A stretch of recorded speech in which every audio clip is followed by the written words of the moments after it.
باقی جادو برحق ہے، جنات بھی آ سکتے ہیں، کروڑوں میں کسی ایک پہ آ جاتا ہے، تو اس کا علاج یہ ہے کہ سورہ فلق سورہ ناس پڑھ کے دم کرو، یا مسجد کے امام یا کسی نیک آدمی سے دم کرا لو، بس۔ اس سے آگے بڑھنے کی کوشش کرو گے تو معاملہ پروگرام بڑھ جائے گا، وقتی طور پہ ٹھیک ہو جاؤ گے، پھر دوبارہ چڑیل آئے گی، پھر تمہاری نسلیں برباد ہو جائیں گی۔ فلیتے پلیتے، ایک دھاگا یہاں پر فلیتا، اتنا عذاب میں مرو گے بھی سالے، اسی مصیبت میں مرو گے تم۔ پلیتوں سے جان نہیں نکلے گی تمہاری کبھی۔ ہمارے یار اللہ نے اتنے ہمیں اولادیں دی ہیں، ہمارے گھر میں بچے بیمار بھی ہوتے ہیں، صحت بھی ہوتی ہے، ہم نے تو کبھی نہ کوئی فلیتا، نہ کوئی پلیتا، نہ کسی عامل، نہ میں نے تو عاملوں کو چیلنج کیے، تیرے باپ میں دم میں تو آ یار، 2-4 چڑیل بھوت ہمارے گھر بھی بھیجنا۔ یہ منجن انہی لوگوں کو بکتا ہے جو ان لوگوں کو مانتے ہیں، اور یہ صرف مسلمانوں میں نہیں ہے، یہ ہندوؤں میں بھی ہیں، یہ مذہبی لوگوں کا منجن ہے۔ سیکولر لوگ تمام تر عیبوں کے باوجود اس عیب سے بچے ہوئے ہیں۔ انگریز سیکولر ہے نا، وہ جب راکٹ بھیجتا ہے نا چاند پہ، پھٹ گیا تھا نا ایک دفعہ، راکٹ بھیجا تھا، اگر وہ پنڈت جی کے سے دم کروا کے یا کسی مسلم اسکالر سے دم کروا کے بھیجتا نا، تو کہتا ہے یہ اس دفعہ کچھ ٹرائل نے کچھ اوپر جا کے کیا ہے۔ ان کے سارے سائنسدان بکرے کاٹ رہے ہوتے وہاں بیٹھ کے، انہوں نے دیکھا یار جب تباہی ہوئی ہے تو کوئی نہ کوئی لاجک ہوگی، اس کی لاجک کو تلاش کرو۔ میاں بیوی کی لڑائیاں ہیں، معاملات صحیح نہیں ہیں، جب لڑائیاں ہو رہی ہے تو انسان کے بچے بنو نا، دیکھو غلطی کس کی ہے، کون پہلے بدتمیزی سے بات شروع کرتا ہے، پھر لڑائی ہوتی ہے۔ عاملوں نے یہ دھندا ہی سارا ختم کر دیا۔ عاملوں نے بولا اپنی غلطی کی اصلاح مت کرو، اصل میں تمہاری ساس نے تمہارے اوپر چڑیل بھیجی ہوئی ہے، بجائے اس کے کہ آدمی دیکھے کہ نتائج غلط جو نکل رہے ہیں تو میں ٹھیک ہو جاؤں یا بیگم ٹھیک ہو جائے، وہ اپنے بارے میں سوچے یہ کیوں جھگڑا ہو رہا ہے۔ نہ بھائی، وہ تعویذ رکھا ہوا ہوگا بیل میں، 15-16 سال پرانی بات ہے، مجھے پتا تھا یہ بہت نالائق ہے نا، لڑ رہے تھے بدتمیز سے، دونوں ایک نمبر کے، شادی سے پہلے ہی بدتمیزی میں مشہور تھے، تو ظاہر ہے جب شادی بھی ہو گئی تو پھر تو بدتمیزی انتہا کو پہنچے گی، لڑائی جھگڑے ہی نہیں ختم ہو رہے۔ وہ لڑکی کا بھائی چلا گیا کسی بزرگ کے پاس، وہ بزرگ بھی ہمارے ہاں بڑے بزرگ سمجھے جاتے ہیں، افسوس تو اس پر ہے نا، میں 2 نمبر عاملوں کے خلاف نہیں بولتا، یہ ذہن میں رکھو، میں 1 نمبر کے خلاف بولتا ہوں، یہ بھی میری بات کو نا غلط لے جاتا۔ 2 نمبر تو سب مانتے ہیں 2 نمبر ہیں، جو 1 نمبر ہے وہ بھی 2 نمبر ہیں، میں ان کے خلاف بول رہا ہوں۔ کیا کریں، بات سے بات ہے کہ پہلے یہ سنا دوں نا، تو اس نے بتایا کہ وہ جو ہے نا، وہ ہمارے وہ فلاں بزرگ ہیں، انہوں نے کہا ان کے گھر میں ایک بیل ہے، اس میں تعویذ کیا کسی نے۔ میں نے کہا الو نا، کسی اور کو بنانا الو، تمہاری قسمت میں یہ لکھا ہوا ہے کہ تم بجائے اس کے کہ اپنی بہن کو سمجھاؤ جو بدتمیزی کر رہی ہے وہ، یا شوہر کے رشتہ دار میاں کو سمجھائیں کہ اگلا غصے ہوتا ہے تو تو تھوڑی دیر کے لیے انسان کا بچہ بن جا، گھر تو ایسے ہی چلتا ہے نا۔ وہ اس کے گھر میں بیل ہی نہیں تھی، اتفاق کی بات یہ ہے، لیکن ایسی اندھی عقیدت ہے نا ان کمبختوں کی، وہ جتنا مردی جھوٹ بول دے، نہیں جی حضرت جی ہیں، بنیان کمبخت سونگ سونگ کے عورتوں کے بتا رہے ہیں، یہ تو میں 2 نمبروں کی بات کر رہا ہوں، عورتوں کے بنیان سونگ کے بتا رہے ہوتے ہیں کہ اس پہ جن ہے۔ تمہیں شرم نہیں آتی اپنی عورتوں کے بنیان غیر مردوں کو سنگھاتے ہو یار؟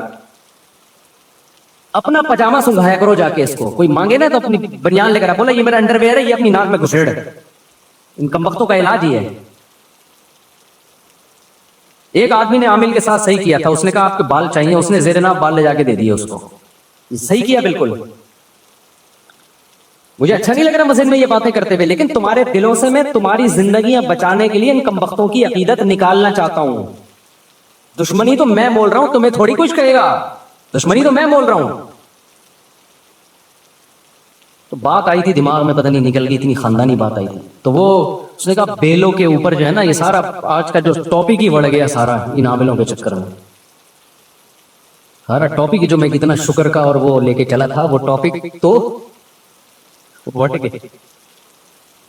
یہ بھی ضروری ہے بھائی، ان عاملوں کے مفتی رشید احمد خورشید صاحب ہمارے لیے قابل احترام ہے، کائنڈلی، لیکن یہ عاملوں کے بارے میں کسی کی باتوں میں نہ، ان دلوں میں تیل نہیں ہے۔ ابھی ہمارے ایک دوست ہیں مفتی رشید احمد خورشید صاحب، ہیں مجھ سے کافی جونیئر، لیکن ماشاءاللہ بہت اچھا کام کر رہے ہیں، پازیٹیو۔ ان سے کسی نے سوال پوچھا کہ مفتی طارق مسعود صاحب عاملوں کے بہت خلاف ہیں، بہت ایکسٹریم لیول پہ گئے۔ انہوں نے اپنے حساب سے جواب دیا کہ بھائی وہ تھوڑا سارے غلط نہیں ہیں، کچھ ان میں ٹھیک بھی ہیں، عاملوں کے بارے میں سارے غلط نہیں ہوتے، کچھ ان میں بولو ٹھیک۔ ایک تو یہ بات بھی کی کہ بھائی رقیہ تو اسلام میں ثابت ہے، تو میں رقیہ کا تو میں منکر نہیں ہوں بھائی، دم تو مسجد کے امام سے کروا لو، جن چڑیل بھوت بھی کسی پہ کروڑوں میں کسی دو چار پہ آ سکتا ہے، تو کسی بھی نیک آدمی سے دم کروا لو۔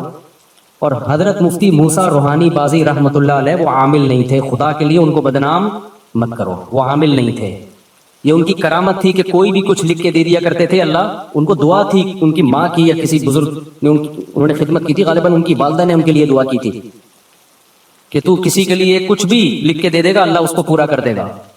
تو اہل اللہ کے ساتھ الگ معاملات ہوتے ہیں، وہ عامل نہیں تھے۔ میں نے یہ بات بیان میں کہی تھی، ان کے بیٹے نے آ کے پھر جامعۃ الرشید میں بتایا کہ واقعی میرے والد صاحب عامل نہیں تھے، یہ کرامت تھی ان کی کہ کسی کو بھی کچھ لکھ دیا تو بس وہ ہو گیا، کرامت کے تو پھر کچھ بھی ہو سکتا ہے نا۔ تو یہ جو ان کا بھی بیان آیا اپنے لحاظ سے انہوں نے ٹھیک کہا، اپنے لحاظ سے کہ عامل جو ہے ایکچولی کچھ یوں بھی ہوتے ہیں، کچھ 1-8% صحیح بھی ہوتے ہیں، 1% بھی صحیح نہیں ہوتا۔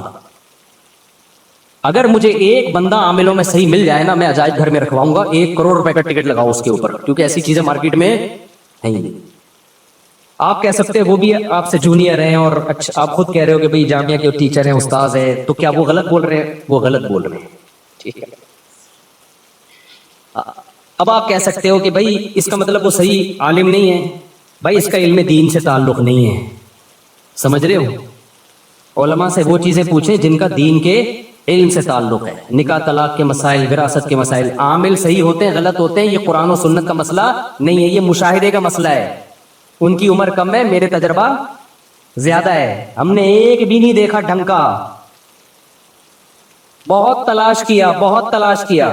اور میں جو کہتا ہوں وہ سارے 2 نمبر ہوتے ہیں، اس کا مطلب یہ نہیں ہے سارے برے ہوتے ہیں، ان میں کچھ نیک بھی ہوتے ہیں، تھوڑے سے نیک بھی ہوتے ہیں، لیکن اوپر کی سیٹنگ ان کی خراب ہوتی ہے، پاگل ہوتے ہیں، عملیات کر کر کے کھوپڑی خراب ہو جاتی ہے، ان کو جن چڑیل بھوت اس لیے نظر آتے ہیں کہ کھوپڑی کام نہیں کر رہی ہوتی، آپ کی کھوپڑی کام کر رہی ہوتی ہے، آپ ان کے پاس بیٹھتے ہو تو تھوڑے دن میں آپ کی کھوپڑی بھی کیا ہو جاتی ہے، آؤٹ۔ پھر آپ کہتے ہو یار میں بھی جب حضرت جی کے پاس گیا تھا، ایک چڑیل انہوں نے مجھے دکھائی، وہاں سے بھوت دکھایا، ابے وہ کچھ بھی نہیں دکھا رہا، وہ خود پاگل ہے، وہ خود دماغ خراب ہو گیا اس کا، پلیتوں میں پڑھ کے، تم کیوں پاگل ہو رہے ہو؟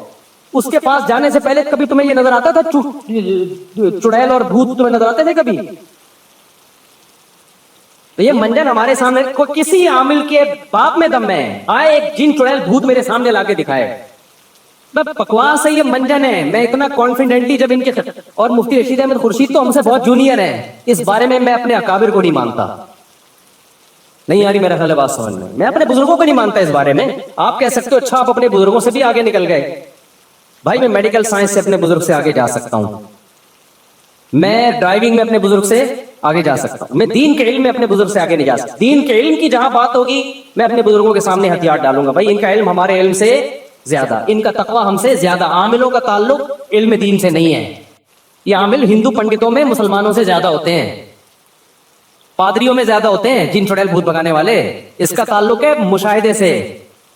یہ الو بنانے کی مشینیں ہیں، خود کچھ بیوقوف بن چکے ہوتے ہیں تو منجن بیچ رہے ہوتے ہیں۔ تو یہ کانفیڈنٹلی کہہ رہا ہوں میں، کانفیڈنٹلی، ایسا نہیں ہے کہ ہوائی ایک دم صبح اٹھا تو عاملوں کے خلاف تقریر شروع کر دی، کوئی بھی ڈھنگ کا نہیں ہے، ان سے دور رکھو اپنے آپ کو۔ اور اگر نہیں رکھا نا تم نے، باتوں میں آ گئے کہ جی وہ حضرت جی ان کے بابے، میں نے بڑے بڑے بزرگوں کو دیکھا ہے کہ ان لوگوں نے الو بنایا ہے، مفتی رشید اور خورشید تو بیچارے ابھی نئے نئے آئے ہیں مارکیٹ میں، ہم نے بڑے بڑے بزرگوں کو دیکھا، ان عاملوں نے ان کو الو بنا دیا۔ میں بزرگوں کے نام لینا مناسب نہیں سمجھتا، وہ پھر بے ادبی ہے، ورنہ بڑے بڑے بزرگوں کو ان لوگوں نے الو بنایا، آپ کس کھیت کی مولی ہو؟ ہاں کانفیڈنس ہونا چاہیے انسان میں، ان کو سمجھنے کے لیے تھوڑا سا اعتماد ہونا چاہیے، پھر ان کا پتہ چلتا ہے یہ بہت۔ اور یہ سعودی عرب کی مثالیں، اب امام کعبہ کو جن چڑیل بھوت، یہ منجن بہت ہم پہلے دیکھ چکے ہیں، میں نے بڑے بڑے بیوقوف دیکھے ہیں جو امام حرم کے جا کے جن اتار رہے ہیں، وہ امام حرم کو بیوقوف بنا رہے ہوتے ہیں۔ آپ کہہ سکتے ہو وہ امام حرم بھی بیوقوف بن گئے، تو بھائی جب ان کی فیلڈ نہیں ہے تو بن سکتے ہیں وہ، یہ ہو نہیں سکتا کوئی ڈاکٹر امام حرم کو غلط ٹیکا لگا کے آ جائے، اس کا امام حرم سے کیا تعلق ہے؟ بھائی ڈاکٹر فراڈی تھا، اس نے غلط ٹیکا لگا دیا یا اناڑی تھا، یعنی عاملوں کا منجن ہی ہر جگہ بک رہا ہے۔ اور اس میں جہاں بھی مذہبی، میں بھی جاپان گیا نا، وہاں جن چڑیل بھوت بالکل بھی نہیں تھے، مجھے کسی نے بتایا کہ حضرت ایسا نہیں ہے، یہاں بھی ہوتے ہیں، میں نے کہا یہ وہی ہوتے ہوں گے جہاں ان کے مذہبی رہنما بیٹھتے ہوں گے، انہوں نے کہا بالکل ایسے ہی ہے، کیونکہ وہ بدھسٹ ہے نا. میں نے کہا جو ان کے مندروں میں جاتا ہے نا بدھسٹ جاپانی سائنسدان جاتا ہوگا عبادت کرنے, اسی پہ جن بھی آئے گا, اسی پہ بھوت بھی, اسی پہ جاپانی چڑیلیں. کیونکہ یہ منجن چڑیل بھوت کا جادو ٹونے کا مذہبی طبقے میں بکتا ہے, چاہے وہ عیسائی ہو, چاہے وہ مسلمان ہو, چاہے وہ ہندو ہو, چاہے وہ بدھسٹ ہو. جو مذہبی نہیں ہے نا, سیکولر لوگ ہیں, ان میں یہ منجن بکتا نہیں ہے. نہیں آ رہی میرا خیال ہے بات سمجھ میں, کیونکہ جادو بہرحال برحق ہے. اب چونکہ مذہبی لوگوں کو ہے کہ ہے, اب اس امکان کی بیس پہ کوئی گلو بنا دے. مثال کے طور پر ایک بیماری ہے جس کا وجود ہی نہیں ہے, اس میں الو بنانا مشکل کام ہے. ایک بیماری ہے جو کروڑوں میں کسی ایک کو ہو سکتی ہے, اس میں ہو سکنے کی بیس پہ الو بنانا آسان ہو گیا کہ نہیں ہو گیا؟ تو اس بیس پہ کہ بھئی نبی پہ بھی تو جادو ہو گیا تھا, تو فلانے پہ کیوں نہیں ہو سکتا؟ ابے فلانے پہ ہو سکنے کی بات نہیں, ہوا ہے کہ نہیں ہوا؟ یہ اس نے کیسے بتا دیا کہ اس پہ جادو ہوا ہے؟ اس کو کیسے پتا چل گیا؟ کوئی بھی اٹھ کے بولتا رہے. تو اس لیے بھائی یہ میں کانفیڈنٹلی بولتا ہوں کہ عامل سارے برے نہیں ہوتے. میں مانتا ہوں کچھ نیک ہوتے, تھوڑے سے کچھ نیک ہوتے, لیکن اوپر کی کھوپڑی خدا کی قسم ان کی سیٹ نہیں ہوتی. وہ خود پاگل ہوتے ہیں. کوئی ایک پاگل نہ ہو تو مجھے بتاؤ, یا اگر پاگل نہیں ہے تو فراڈی ہے, پھر وہ بہت بڑا فراڈی ہے. دیکھو جو چھوٹے فراڈی ہوتے ہیں ان کو پکڑنا آسان ہوتا ہے. کاش یہ بات آپ لوگوں کی سمجھ میں آ جائے, بڑے بڑے فراڈیوں کو پکڑنا بہت مشکل ہوتا ہے. اور مجھے حوالے نہ دے کرو حضرت جی فلاں حضرت فلاں کے ہم بہت اعتقاد ہے, لیکن دین کے علم کے معاملے میں تقوی میں ہم ان پر اعتماد کرتے ہیں. عاملوں کے منجن میں ہم ان پہ اعتماد بولو نا نہیں کرتے. تو بات اتنی خاندانی تھی یار, عامل کے بارے میں تھی, نکل گئی دماغ سے. تو کوئی بھی حرم کا امام کا علاج کر رہا ہے, یہ سب منجن ہوتے ہیں ان لوگوں کے, کہ میں نے امام فلانے کا کیا تو میں نے ڈمکانے کا کیا, تو تصویریں لگا لگا کے ہاں یاد آ گیا, الحمدللہ اللہ کا بڑا. دیکھو میرے ساتھ بھی کسی کی تصویریں دیکھو نا, کہ میں اس کے لیے دعا کر رہا ہوں, اس کی مسجد میں کھڑے ہو کر اس کے لیے دعا کر رہا ہوں, تو وہ آپ سے اگر چندہ مانگتا ہے تو ان تصویروں کی بیس پہ آپ چندہ بولو مت دو کہ بھئی مفتی صاحب اس کی مسجد میں جا کے دعا. میں نے جب چندے کا بولنا ہوگا تو میں اپنے منہ سے پھوٹوں گا, کیونکہ اس طرح 2 نمبر لوگ بھی مجھے کیش کراتے ہیں. تو بھائی کہیں بھی مسجد بن رہی میں تو چلا جاؤں گا دعا مانگنے. تو لوگ کہتے ہیں مفتی صاحب اس مسجد میں کھڑے ہوئے تھے تو اس کا مطلب یہ ریلائبل آدمی ہے. نہیں بھائی, اس کا یہ مطلب نہیں ہے. ہو سکتا ہے ریلائبل ہو سکتا ہے 2 نمبر. چند باتیں فراڈی لوگوں کی علامتیں, مذہبی فراڈیوں کی.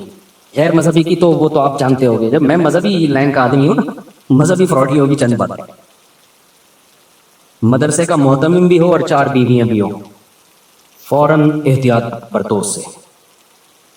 اچھا, لوگ مجھے آ کے بتا رہے ہوتے ہیں مفتی صاحب میری 4 وائف ہیں. آپ کو میں یقین سے کہوں, میں فوری طور پر خوش نہیں ہوتا. میں ایک دم سمجھ جاتا ہوں کہ یہ پہلی علامت ہے 2 نمبر ہونے کی. آپ کہو گے یار مفتی صاحب کس طرح کی باتیں کر رہے ہیں. وجہ اس کی میں سب سے پہلے پوچھتا ہوں آپ کی سورس آف انکم کیا ہے. بات آ رہی ہے سمجھ میں؟ کیونکہ غریب آدمی کو 4 ملتی نہیں ہے. مل سکتی ہیں, میں یہ نہیں کہہ رہا کہ وہ فراڈی ہے. ایسا نہ ہو کہ 4 رکھی ہوئی ہو تو آپ بولو فراڈی ہے, یہ ضروری نہیں ہے. لیکن محتاط ہو جاتا ہے آدمی کہ یار یہ مل کیسے گئی تجھے 4, کیونکہ ہم نے تو ابھی جا کے ہوئی ہیں ہماری, ہمیں پتہ ہے کتنے پاپڑ بیلنے پڑتے ہیں, اور اب ہم مشہور ہو گئے اور مالی لحاظ سے بھی کافی اسٹیبل ہو گئے پہلے کی نسبت. لیکن کیسے مل گئے؟ لوگ مجھے آ کے بتا رہے ہوتے ہیں پنجاب گیا وہاں میری 4 ہیں. میں ایک دم تھوڑا سا نا ایسے ہوتا ہوں, اللہ خیر کرے گا. جی آپ کرتے کیا ہیں؟ میرا پراپرٹی کا بزنس ہے. ماشاءاللہ آپ کا پراپرٹی کا بزنس ہے. یہ آپ نے بھی اسی پروسیس سے گزرنا ہے. تو پراپرٹی کے لیے بھی تو پہلے کہیں سے پیسہ آیا ہو نا, باپ دادا سے چلتا آ رہا ہے بزنس آپ کا. مجھے وہ کہتے ہیں نا میرا مدرسہ ہے, تو میں اور بھڑکنے لگتا ہوں, کیونکہ مدرسہ سے بڑی نوٹ چھاپنے کی مشین اس کائنات میں IMF نے بھی ایجاد, بولو اب چپ کیوں ہو گئے؟ IMF جو نوٹ چھاپتا ہے نا, جو قرضہ دینے کے لیے, نوٹ تو IMF ہی چھاپتے ہیں. نوٹ تو مختلف, امریکہ سمجھ لو آپ, سب سے زیادہ دنیا میں ڈالر چل رہا ہے نا. امریکہ کے پاس بھی ڈالر چھاپنے کی ایسی مشین نہیں ہے جیسی مدرسہ اور یتیم خانہ اور یہ ٹرسٹ.